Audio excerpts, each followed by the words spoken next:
Dahulu kala hidup 3 orang bersaudara. Mereka melanglang buana, melewati tempat-tempat sepi dan termaram.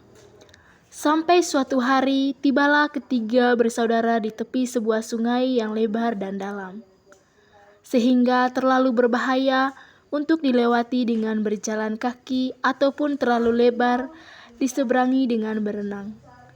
Meskipun demikian, ketiganya merupakan penyihir yang mahir. Hanya dengan melambaikan tongkat sihir terbentuk sebuah jembatan di hadapan mereka. Pada saat mereka sampai tengah jembatan, ketiganya dihalangi oleh makhluk berjubah. Ternyata makhluk tersebut adalah Sang Kematian. Ia marah karena merasa telah dicurangi oleh ketiganya. Biasanya, orang-orang yang berniat menyeberangi sungai tersebut berakhir dengan tenggelam ke dasar sungai. Dengan licik, ia berpura-pura memberikan selamat atas kemampuan sihir ketiganya, dan mengatakan tiap-tiap orang akan mendapatkan hadiah atas kehebatan mereka mengalahkan kematian. Sulung di antara mereka adalah seorang yang senang berduel. Ia meminta sebuah tongkat sihir sakti yang pernah dibuat di muka bumi. Tongkat sihir tersebut harus selalu memberikan kemenangan bagi pemiliknya. Sebuah tongkat yang pantas karena telah mengalahkan kematian. Sang Kematian mendekati pohon elder yang terdapat di pinggir sungai, membuat sebuah tongkat sihir indah dari ranting pohon, kemudian memberikan si sulung tongkat tersebut.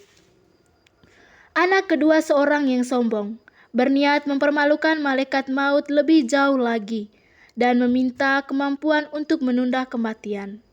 Sang Kematian memungut sebuah batu dari dasar sungai yang deras tersebut, memberikan batu tersebut sambil berpesan batu tersebut mempunyai kemampuan untuk menghidupkan kembali orang yang telah meninggal dunia. Kematian bertanya kepada si bungsu, apa yang ia inginkan.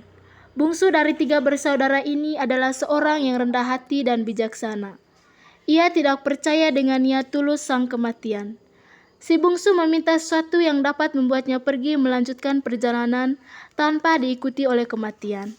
Sang Kematian dengan enggan mengabulkan apapun permintaan mereka dan memberikan jubah gaib yang dimilikinya.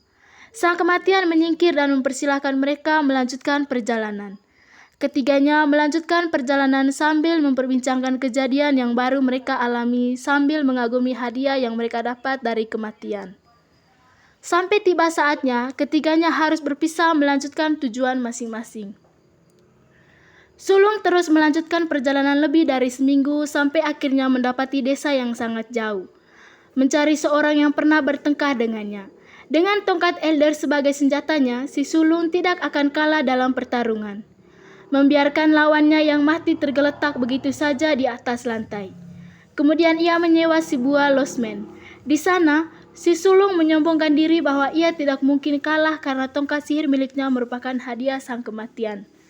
Malamnya, seorang penyihir datang sambil mengedap-ngedap mendekati si sulung yang sedang tertidur dalam keadaan mabuk. Penyihir tersebut menggorok lehernya kemudian mengambil tongkat elder, dan kematian datang menghampiri mengambil si sulung sebagai miliknya. Sementara itu, anak kedua dari 3 bersaudara kembali ke rumahnya di mana ia tinggal sendirian di sana. Kemudian ia mengeluarkan batu kebangkitan, diletakkan di atas telapak tangannya, kemudian diputar 3 kali. Tiba-tiba bayangan wanita yang dulu pernah mampir dinikahinya muncul di hadapannya. Tetapi wanita pujaannya terlihat sedih dan dingin, seakan-akan ada sesuatu yang memisahkan mereka berdua. Sekalipun sang wanita hidup kembali, tetapi dunia ini bukanlah tempatnya. Akhirnya dia menyusul orang yang dia cintai, dan kematian datang untuk anak kedua. Sang maut kemudian mencari si bungsu. Bertahun-tahun mencari tanpa ada hasil. Ketika si bungsu sudah menjadi tua, ia melepas jubah pemberian malaikat maut dan menyerahkan jubah tersebut kepada anaknya. Si bungsu menyapa malaikat maut yang menemuinya dengan senang hati sebagaimana seseorang bertamu kawan lamanya. Malaikat maut dengan terus terang mengatakan bahwa posisi mereka seimbang dan si bungsu meninggal dengan tenang.